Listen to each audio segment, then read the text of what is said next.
Thank you. Madam Speaker, Mr. President, thank you. As we confront historical, social, and technological changes throughout our state, throughout our country, I want to start by saying what an honor it is to serve as Colorado's 43rd governor at this juncture, at this moment in time. Before I deliver the State of the State, I want to deliver a message to every child in Colorado that in our state, you can do anything. You can dream, you can dare, and you can do. Here in Colorado, we celebrate our differences, we embrace our uniqueness, and believe that what you look like, where you're from, who you love are less important than what you're like and what you do for your community and your values. So we should all be proud of who we are, because all of our futures are full of opportunity.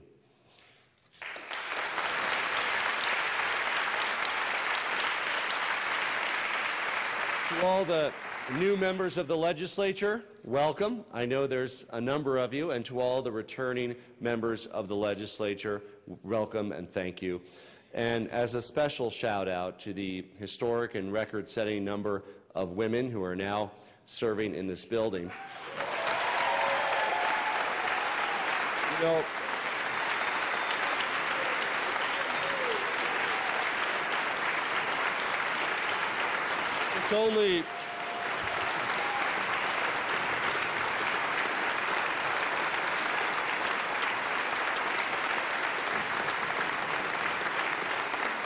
it's really only fitting that the very first state to elect any women to its state house is now leading the way with a majority of women in our state house and the third consecutive woman as speaker. You know, from the days of Clara Cressingham and Carrie Hawley and Frances Clock to Pat Schroeder, my friend and mentor, Polly Baca, who's with us, and of course Brianna Titone and every other trailblazing woman in this chamber today, Colorado's barrier-breaking legacy is truly something that we should all be proud of. Colorado for all.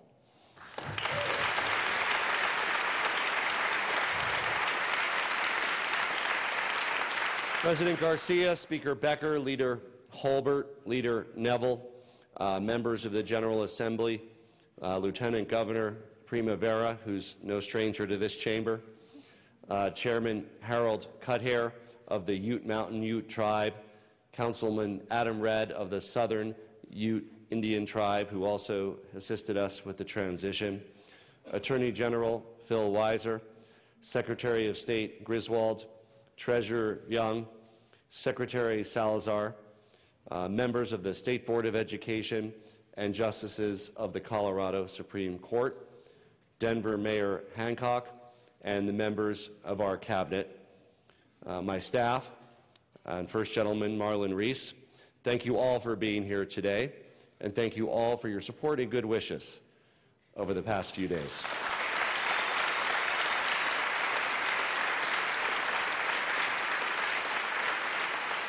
And also thank you for all that you've done for Colorado and all that you will do, both in this session of the General Assembly and beyond. You know, years ago, I sat over there with the members of the State Board of Education, and I never thought I would be up here like this as then Governor Bill Owens addressed the State of the State. But you know what? This is Colorado, and any of us can do anything. And I hope that you'll all join me in also thanking Colorado's members of the military serving with honor across the globe, the National Guard troops who keep us safe, and the Colorado first responders who save lives in our communities day after day. We are grateful for your service, and thank you.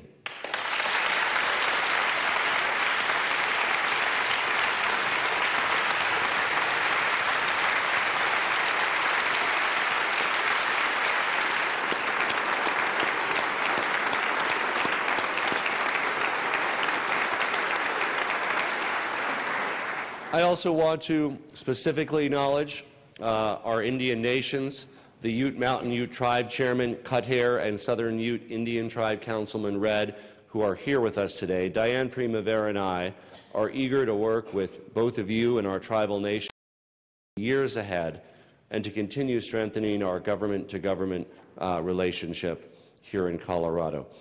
As all of you know, I stand here with the big shoes of Governor Hickenlooper to fill, but rest assured I've got my blue sneakers on and I'm ready to keep us moving forward.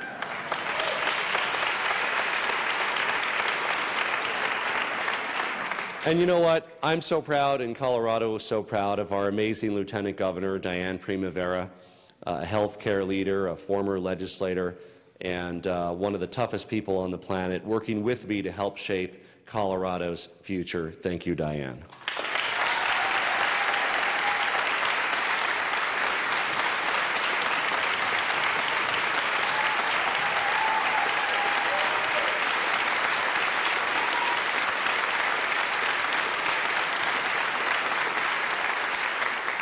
The state of our state is solid, it is strong, it is successful, it is daring, and it is bold. While my predecessor in this legislature certainly deserves some credit for so much of Colorado's progress, we all know, of course, our strength lies first and foremost in the bold and pioneering spirit of the people of our great state.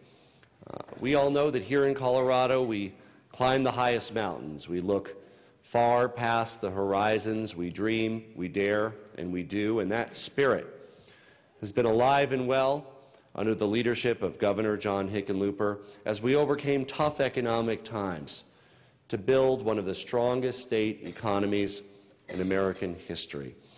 But I'm not here just to talk about the current state of the state and all the incredible achievements of the past few years. That alone could fill the speech. I want to talk about the state of what yet is to come and the great and bright future of our state. Because in the days and months and years ahead, we are here to do more than build on the achievements of the past. We are here to boldly forge a new path into the future, to make change work for us rather than against us. It's true that our economy is strong, from agriculture to the outdoor recreation industry to aerospace and bioscience and renewable energy and cannabis. We've watched industries succeed and create jobs in our state. We've become a role model of how we can put politics aside and work together. But despite all of our progress, still far too many people are either barely getting by or even falling behind with the rising cost of living. Our administration's mission and mandate from the voters begins with tackling the everyday challenges that Coloradans face because of the rising costs of living and wages that simply haven't kept up. Providing every single child with a quality early education, lowering the outrageous cost of health care, creating good-paying jobs in the clean energy sector that can never be outsourced, and achieving true tax reform that reduces taxes for hard-working Coloradans instead of giving tax breaks to special interests while forcing families to pay more and more. Together,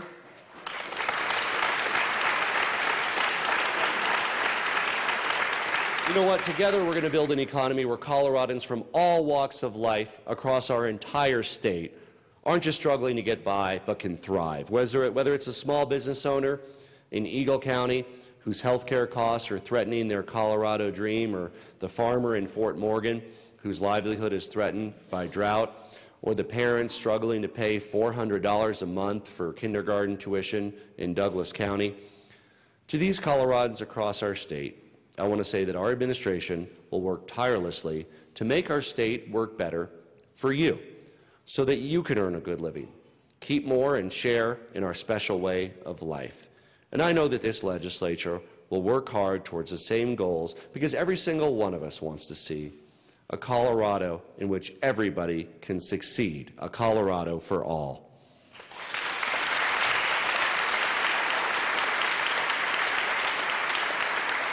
Part of what defines our Colorado way of life are the values that we live by. Values like equality under the law, honesty, the value of hard work and responsibility, the sanctity of basic human rights, and a free market for exchange of goods and services.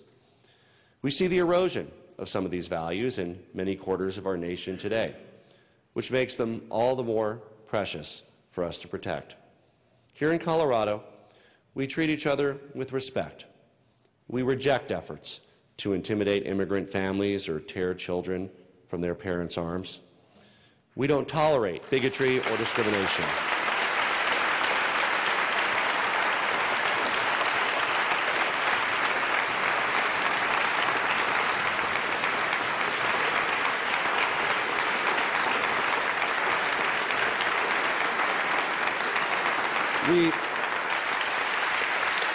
We simply don't tolerate bigotry or discrimination of any kind, and we don't accept hostage-taking as a form of governance. You know, last summer, Marlon and I were having a conversation with our son, Caspian, who was 6 at the time.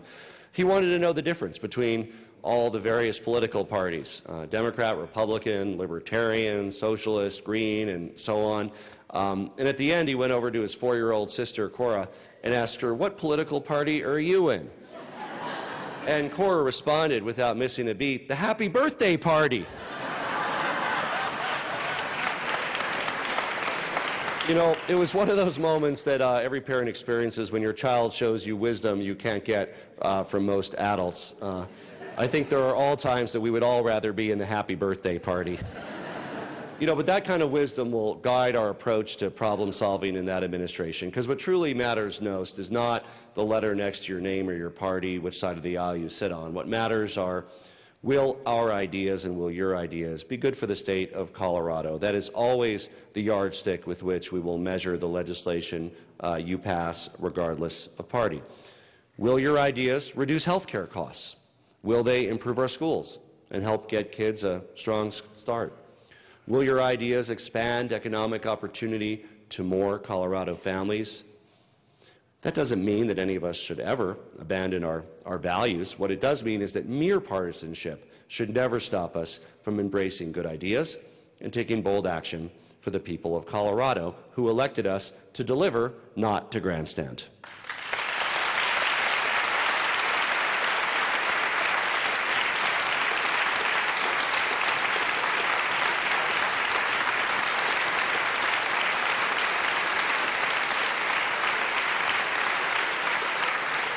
So in the spirit of putting problem solving over partisanship, let's work together. We all agree that every child deserves a great education, so let's start there.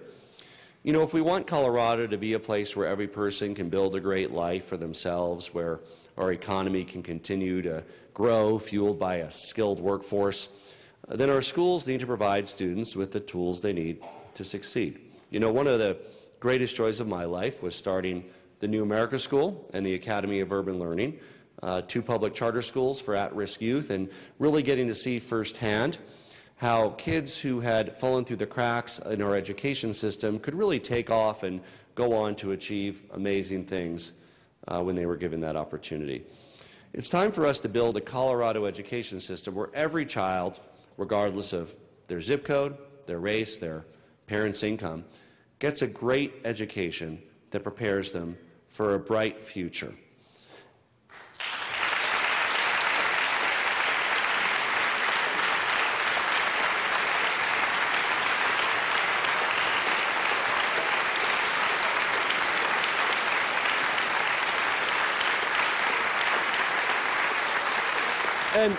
And that begins with preschool and kindergarten, and our top priority this session is empowering every single Colorado community to offer free, full-day kindergarten in our great state of Colorado.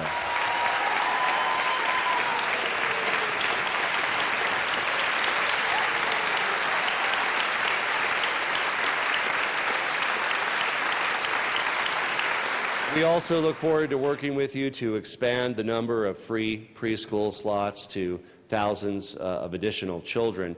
Our state's strong economic growth means we have the power to do all of this right now without taking resources away from other critical areas of the budget. And as Uncle Ben once said to Spider-Man, with great power comes great responsibility. And I know that together we can fulfill this responsibility, which many of you have been working on for years. Free kindergarten now, making full-day kindergarten available and accessible for all children, sets kids up to be more successful in school and throughout their lives, saves parents money, it improves performance, it narrows achievement gaps, it leads to earlier identification and intervention for those with special needs, and will lead to increasing the high school graduation rate down the road. And we will all share in those benefits. It will save taxpayer money in the long run by improving outcomes and decreasing the achievement gap. It'll strengthen families, our communities, and our economy. But as you know, the state today only funds half-day kindergarten, leaving individual districts and all too often parents holding the bag for the rest. Most districts charge tuition to pay for the extra half-day. Some offer it for free, but only by cutting funding for other priorities like teacher salaries or class size. As a result, kindergarten today in Colorado is a picture of inequality, where some students attend free full-day kindergarten, some must pay for tuition, and other families don't get it free and can't afford it because of the cost. In Colorado, families can pay upwards of $500 a month to enroll their kids in full-day kindergarten, and that's money that instead could go to a good home, health care, a college fund, retirement savings, starting a small business, or maybe even a nice vacation for their family once in a while. You know what, folks? Oklahoma has figured this out a long time ago, and with all due respect to our wonderful neighbors in the Sooner State, if they can do kindergarten, we can do kindergarten here in Colorado.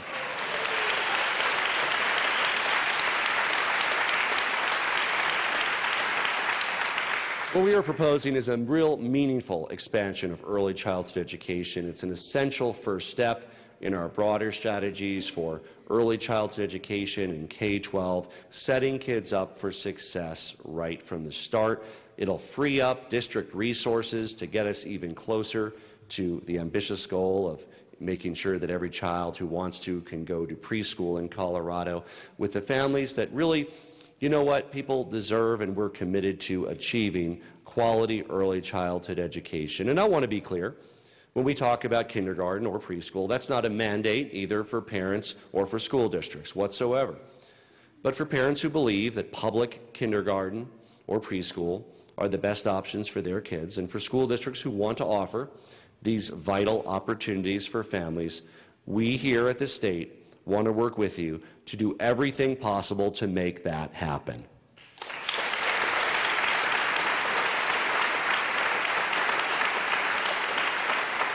School districts and education nonprofits, bipartisan state legislators have done amazing work to raise public awareness about the benefits of full-day kindergarten, to make it a top priority in this state. Now it is time for us finally to cross the finish line after decades of your work to fund free full-day kindergarten by fall of 2019. Let's get it done.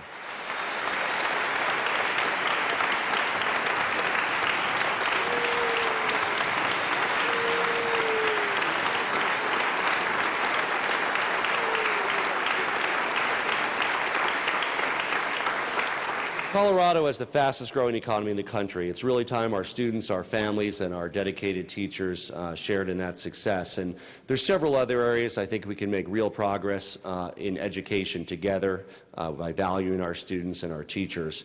We all know about our educator shortage, particularly in many of our rural and smaller districts, often having a devastating effect on our public schools. We're approximately 3,000 teachers down from where we need to be, and schools in too many rural communities are feeling the brunt of that impact. And I look forward to working with the legislature to offer student loan relief for teachers who serve in high-need areas to enable more schools to make good on their potential.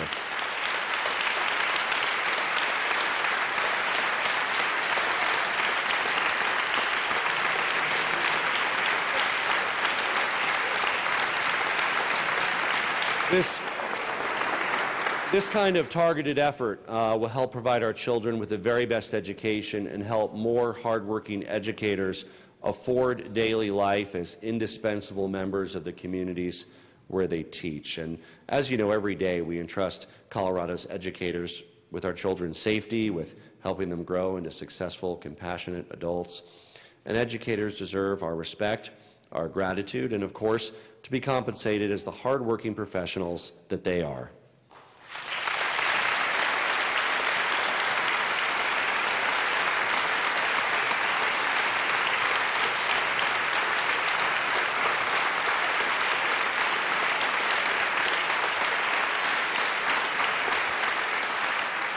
By the way, what a wonderful civic education Diane's beautiful granddaughter is getting.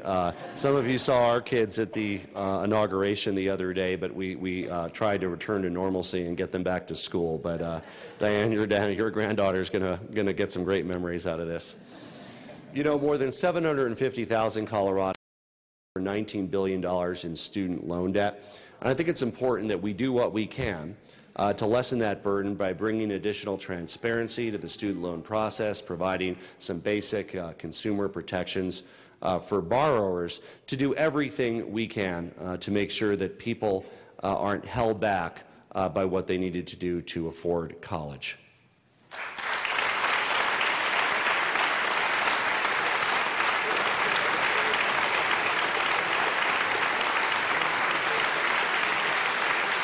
And another area in education where I think it's critical that we work together to have a major impact is graduation rates.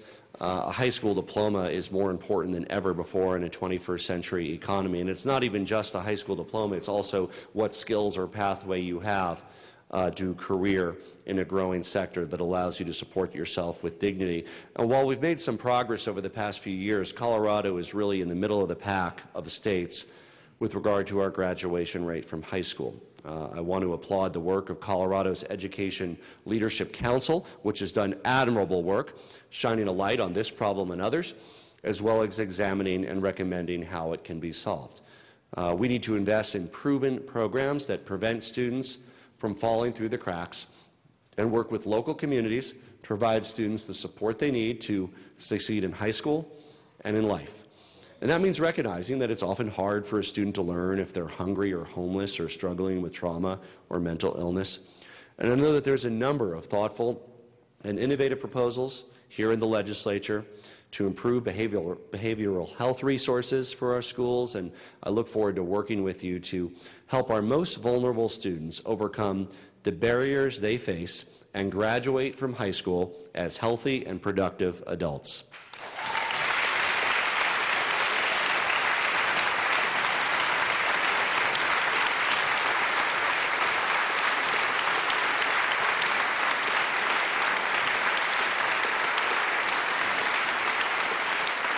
In this changing economy of the 21st century, a high school degree and skills are absolutely critical for economic success. And if we're going to make sure students are prepared for careers in the booming areas of the Colorado economy, fields like technology and renewable energy, the first step is to look at innovative solutions for reducing the dropout rates and making a high school diploma more meaningful.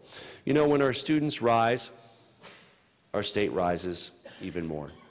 Another top priority, one that we know has lit a fire not only under Coloradans but under Americans across our country, is the outrageous cost of health care. You know, Governor Hickenlooper in this legislature did admirable bipartisan work years ago, expanding access to affordable health care in Colorado through the expansion of Medicaid and expanding access to vital reproductive health services, as well as cutting the uninsured rate to an unprecedented 6.5% in our state. But despite all that progress we've made, healthcare costs are still rising. Most of you are recently off the campaign trail too, and I know that Republican or Democrat, you probably heard your constituents complaining about the high costs of healthcare. I don't think I'm going too far out on a limb saying that you probably heard that. And you know what? Families in Colorado, independent, Republican, Democrat, Green, Libertarian, not even registered, they're all just fed up with getting ripped off on healthcare costs. You know what? It's time for us to fix that.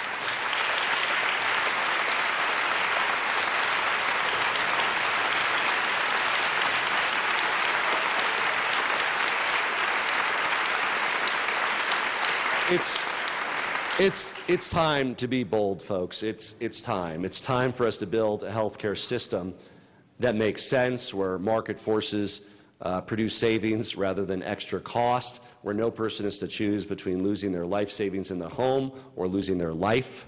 It's time for Coloradans to pay a fair price for prescription drugs that they need. It's time for people experiencing mental illness or addiction to get treatment rather than more costly jail time.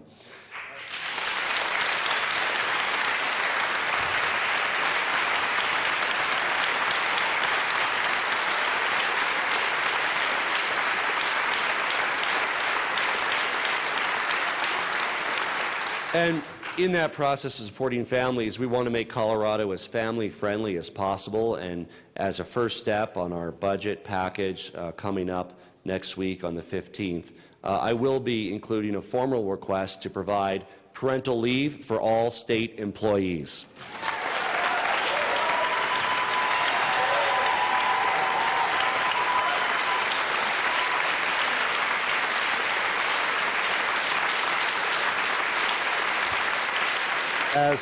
As a father, I know how important those precious first few weeks of life are to be able to spend with your children. And I encourage the legislature, and I look forward to working with you, to take comprehensive action to establish a paid family and medical leave program in Colorado so employees don't have to choose between keeping their paycheck and caring for their newborn child or sick relative.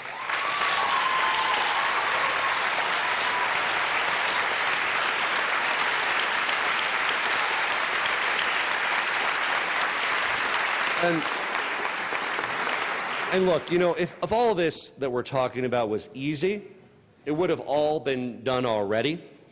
But progress is hard, and overcoming these challenges will be a journey for all of us. But the people of Colorado need and deserve nothing less than our hard work to overcome the challenges, and our work begins now.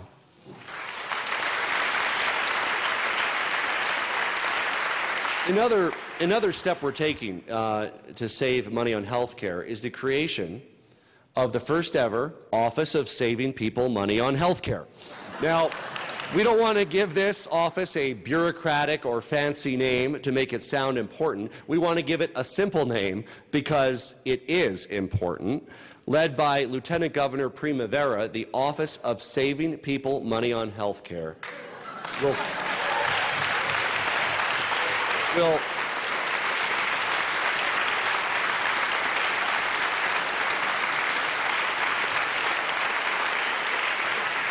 The Office of Saving People Money on Health Care will form the beating heart of our efforts to reduce patient costs for hospital stays and expenses, improve price transparency, lower the cost of prescription drugs, make health care more affordable, and make market forces work for us rather than against us. And I want to say a bit about why Diane is the very best person to take on this challenge. Now, many of you in this chamber had the opportunity to serve with Diane during her 4 terms in the State House, and those who did got to see her work as one of the fiercest, most knowledgeable patient advocates that we've had. And it comes from her personal experience as a young woman raising her 2 young kids who are here with us today.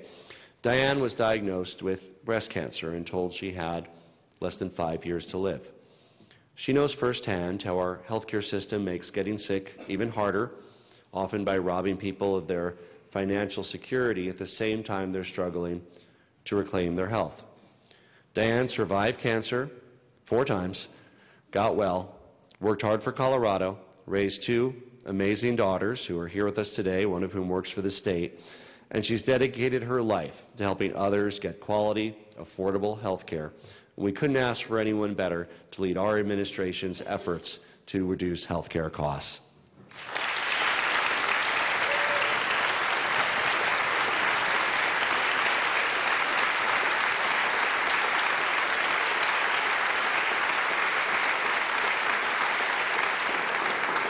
You know, for all survivors, Diane is a fighter and living proof that with strength and courage and resilience, we all in our lives can overcome any obstacle, solve any challenge. As Diane has said, healthcare is something that affects everyone.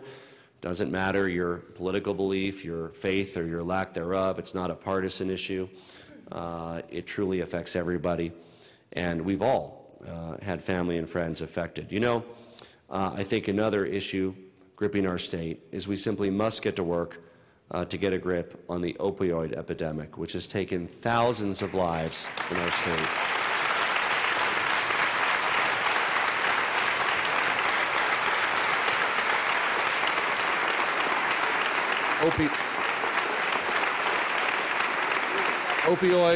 Opioids and other illegal drugs have stretched our resources to their breaking point. They've torn families apart. and cost lives. In 2017 alone, more than 550 Coloradans died because they overdosed on either a prescription or illegal opioid. And I look forward to working with legislators from both sides of the aisle on solutions that focus on addiction prevention and access to effective treatment, because we need to tackle these problems up front to prevent this continual devastation of the opioid epidemic from growing in our state.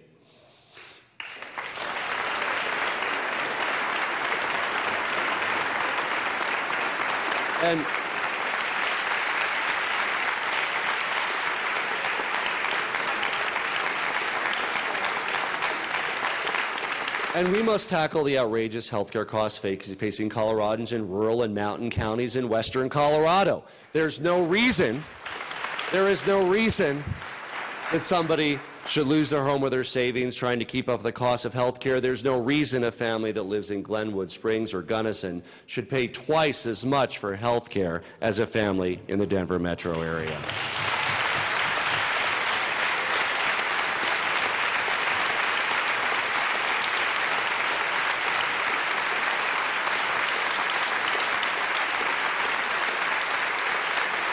We will work with you and empower the Division of Insurance to protect consumers and support rural and mountain communities to reduce health care costs. We will work with you to establish a reinsurance program to reduce costs and save Coloradans money.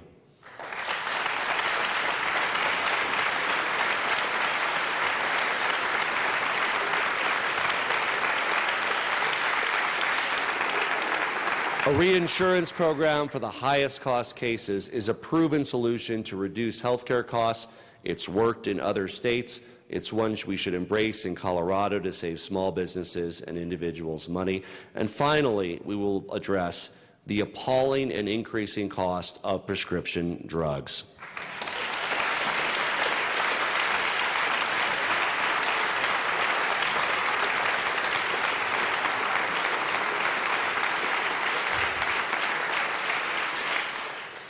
Canada has the same drugs, often from the same manufacturing plants that we have here in the United States, for their residents who need them at a half, a third, even a quarter of the cost. And I look forward to working with this legislature to setting up a way for Colorado to safely import prescription drugs from Canada. The burden that prescription drug costs place on families is too crushing for us not to act boldly, and I encourage all of us to do so together.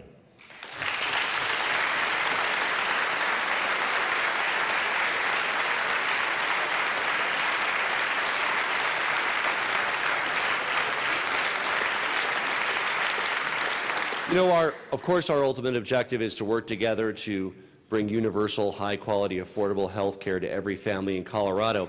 But the work that we do has to begin with reducing costs and saving people money, and we will work together in this legislative session to do so, to put us on the right path and bring us closer to our bold goal, because together we can save Coloradans money. We can help small businesses across the state pay less for health care. We can clear away barriers that prevent Coloradans from receiving the needed life-saving health care. And, you know, I want to say something here that I know has, I think, complete and total agreement in this room. You know, Colorado is the best state in the nation to live.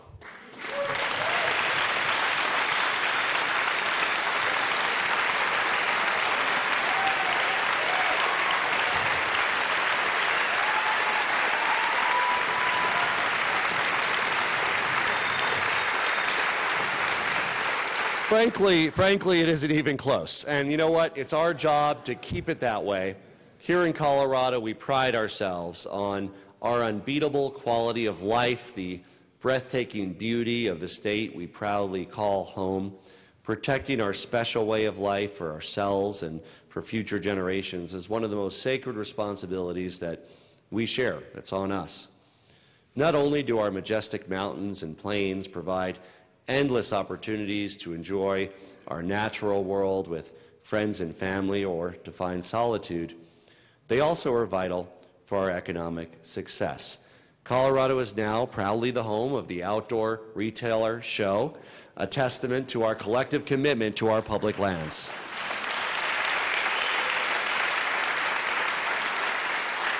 We will continue to defend our public lands, promote access to outdoor recreation, and do everything we can to support the outdoor industry's 230,000 and growing Colorado jobs.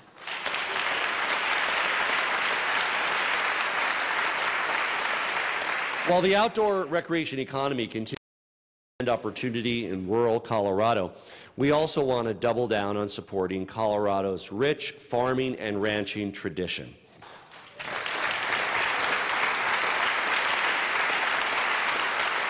And though our agriculture exports have nearly quadrupled over the last 2 decades, the last few years have been a difficult time for farmers and ranchers.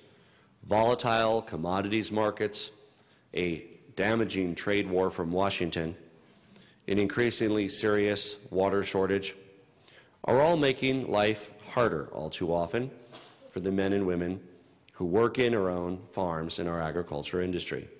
And we need to make sure that today's farmers and ranchers and tomorrow's have the tools they need to succeed. And I couldn't be more excited that our nominee for Agriculture Commissioner, Kate Greenberg, will be the first woman to hold that position.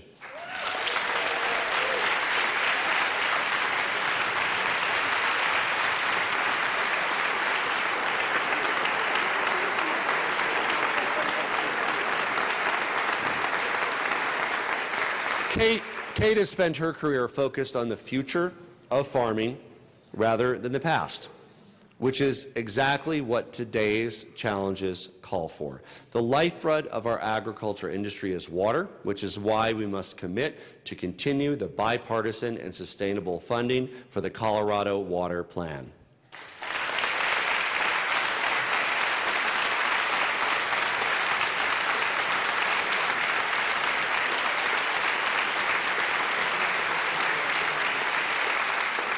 Governor Hickenlooper, along with the leadership of John Stolp, did an extraordinary work bringing together a broad coalition of Coloradans from all corners of our state to create the first state water plan, and we're going to do our part by improving and implementing that plan and partnering with organizations and our legislature to meet our current and future water needs. We will also partner with organizations like the Rocky Mountain Farmers Union's Co-op Development Center and others to reduce barriers to employee ownership and grow wages in agriculture and other sectors, and will work with the Rural Colorado Venture Capital Fund to expand access to capital and help the next generation of farmers and rural communities thrive.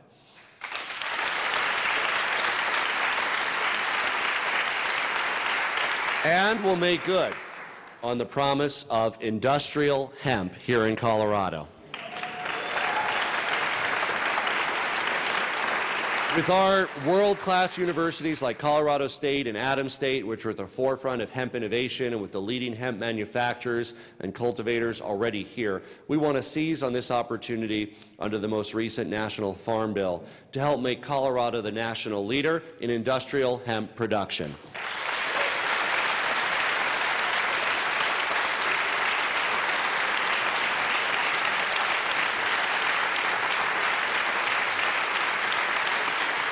Some of you might have noticed yesterday the programs for my inauguration were printed on hemp paper.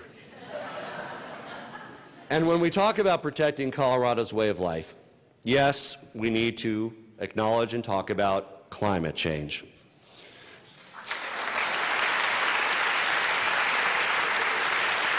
You know, climate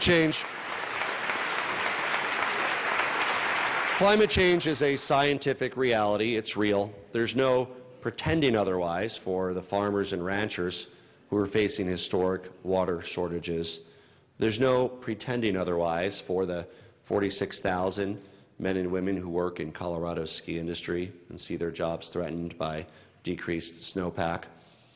And there will be no pretending otherwise in this administration, because we're going to confront this challenge head on, not only because we must, because we also want to take advantage of the huge opportunities associated with being a leader in the growing green energy economy.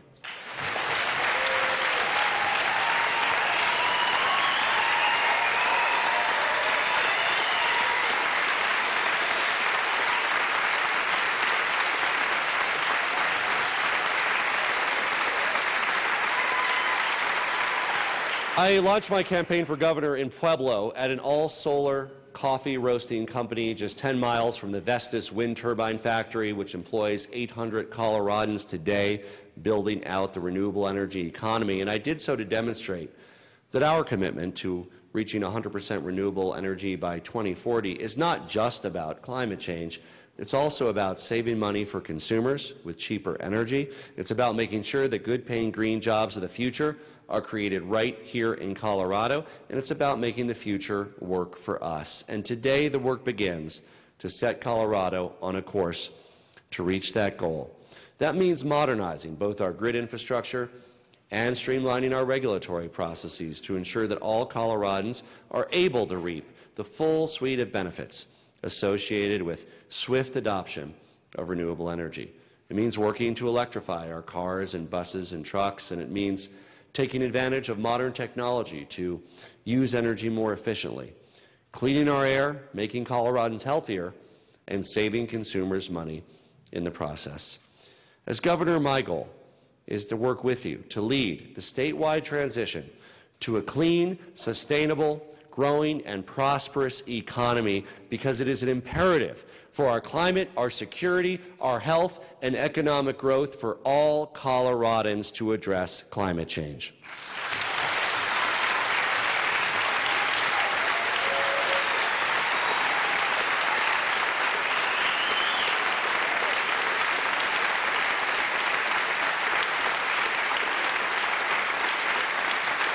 We will lead with policies that support, enable, and accelerate market investments. We'll work with stakeholders across Colorado on real outcome-based approaches that improve flexibility and competition and promote innovation and deliver emissions reductions from all sources, as well as save consumers money and lead to sustainable economic growth and a sustainable advantage for our industry based on lower green energy costs.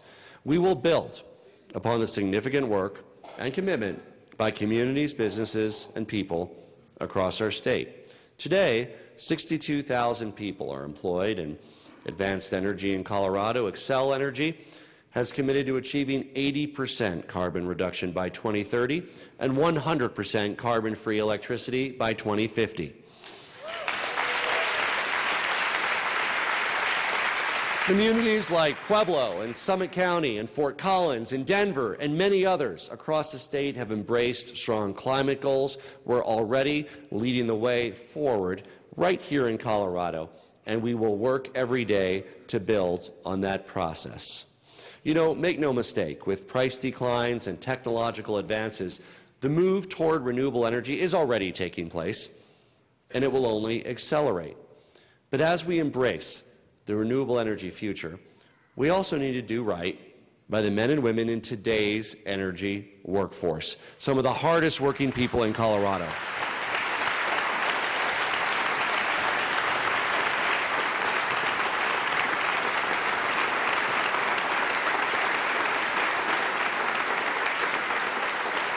And for the men and women who work in the coal and oil and gas industries, we will make sure that this future works for you.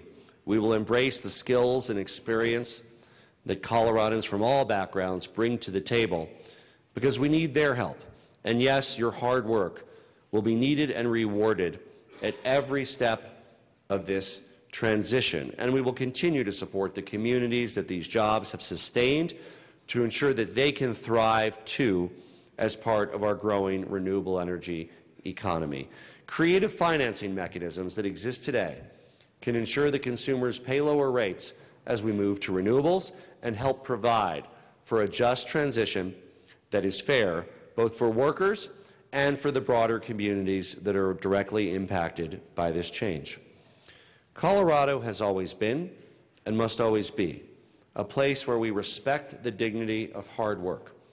Providing for ourselves and our families is at the core of the Colorado way of life that we all love. And a strong economy can't be built on any one sector or any one region of the state on its own. Our diversity is indeed our economic strength. Our mission is to help businesses of all kinds start, grow, thrive, and create good-paying jobs across Colorado, from the western slope and the eastern plains to the Front Range in southern Colorado and the San Luis Valley. We will value every job. We will respect every worker and every shareholder. We will protect the rights of workers to organize and collectively bargain for the pay and benefits that they deserve.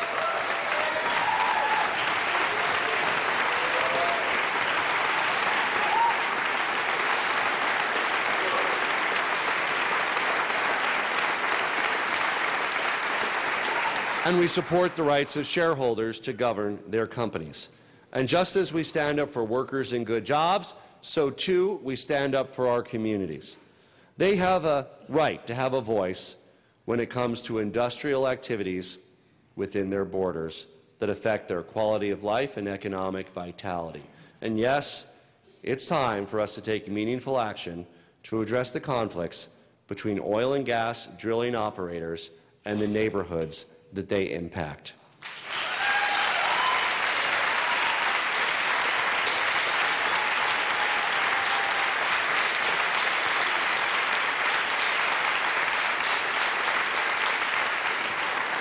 We will work to make sure that every community has clean air and clean water. And this is a vital quality of life issue for Colorado families. To keep our economy moving in the right direction, we need to upgrade our antiquated roads and highways and limited public transportation options. They simply aren't equipped to sustain our growing 21st century economy. Thanks to the bipartisan commitment made last year to dedicate additional funds to transportation, we have hundreds of millions of dollars to improve our roads over the next few years.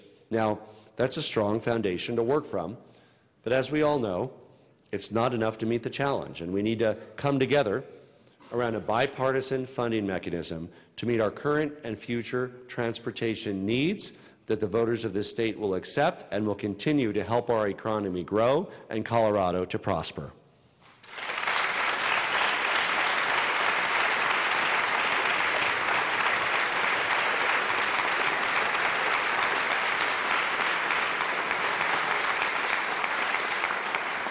We also need to expand access to high-speed internet and broadband, and I'm eager to work with legislators to cut red tape that forces communities to go through costly and lengthy elections to build out their own broadband, and at the same time we'll continue the good work of the Hickenlooper administration in supporting the creation of strategic regional broadband plans to really make high-speed internet access a reality across our state as efficiently as we can, because in the 21st century and the changing economy, high-speed internet access is critical infrastructure that everyone must have access to at the risk of being left behind.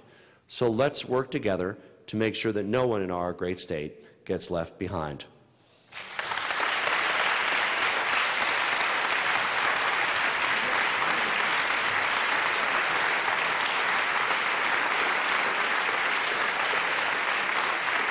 So many of the important issues that Coloradans face today boil down to the word opportunity, a word I love. The opportunity to grow and start a business, the opportunity to enjoy Colorado's amazing way of life, our majestic outdoors, the opportunity to get a great education that leads to a successful future. But for Colorado to be a place where these opportunities are available for all and not just some, we need to make our economy work better for middle-class families. And one way that we want to do this is by working with you to make our tax code more fair and more efficient so that we can reduce rates for Colorado families and small businesses. Our tax code simply gives too much power to the special interests who can afford expensive lobbyists while forcing ordinary families to pay too much in taxes. As legislators, I know that many of you find these tax giveaways offensive. You know, unlike budget expenditures, which you get to vote on every year, these tax expenditures are on autopilot, some since the 1930s, before most of you, if not all of you, were born. We need a tax code that reflects today's realities rather than yesterday's distortions. Let's work together to help people keep more of their hard-earned money rather than give it away to special interests.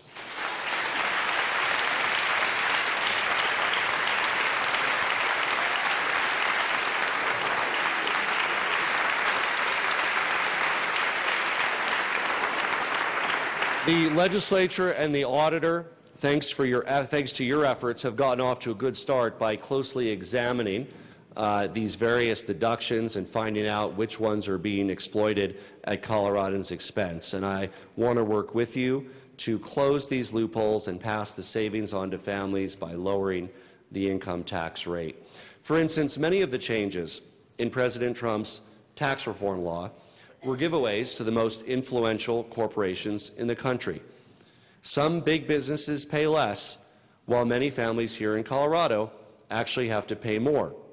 So rather than blindly copy President Trump's policies into our state tax code, as we have done, we do not need to take the bad with the good. Instead, we should reflect the good in our tax code and change the bad to put families and small businesses ahead of special interests, as nearly every other state under Republicans or Democrats has done, but we have yet to do.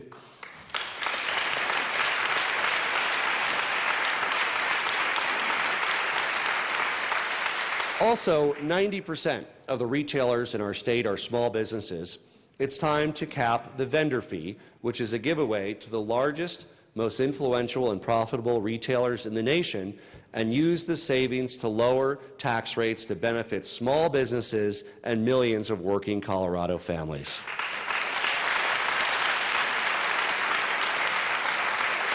That's extra money that families can use on home repairs, a college fund, or any of the innumerable expenses that folks are having a harder and harder time keeping up with the cost of living, which seems to keep going up. We want to make Colorado better for everyone, and broadening the tax base while lowering the rates leads to more economic growth and a stronger economy for all, and we look forward to working with you to seek tax efficiencies and clear-eyed policies that make everyone in our great state better off.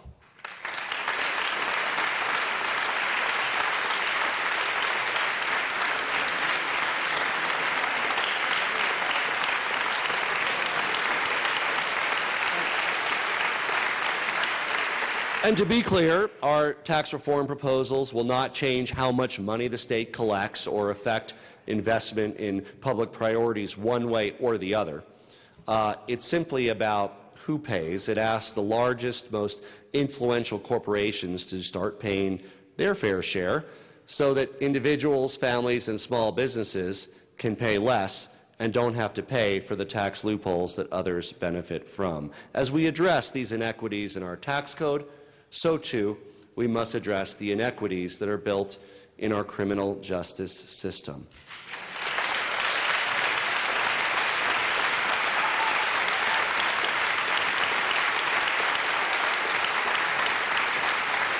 And that means tackling discriminatory practices that all too often make people of color and individuals living with mental illness or Coloradans experiencing poverty more likely to face longer and harsher incarceration. And it means working to make sure that Coloradans who do serve prison or jail time are able to live a dignified and fulfilling life after they've paid their debt to society.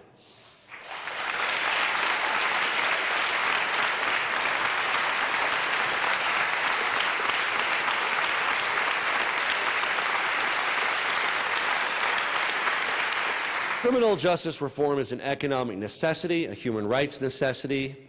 We will help you lead on this issue. And it's not easy, folks, but it is simple in one sense. Every one of us, every Coloradan, wants the opportunity to earn a good life.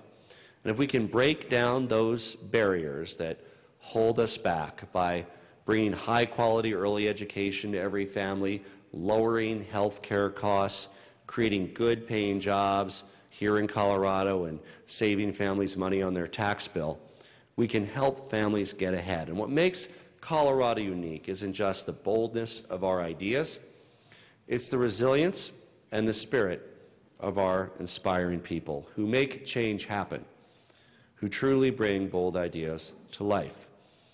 Our shared responsibility is to turn challenges into opportunities, to turn ideas into action. Now is the time to unite in our common purpose, moving Colorado forward, taking good ideas from across the political spectrum and turning those ideas into real results for Colorado families. Together, we will build a Colorado that works for all. Let's get to work. Thank you. God bless Colorado. God bless you, and thank you.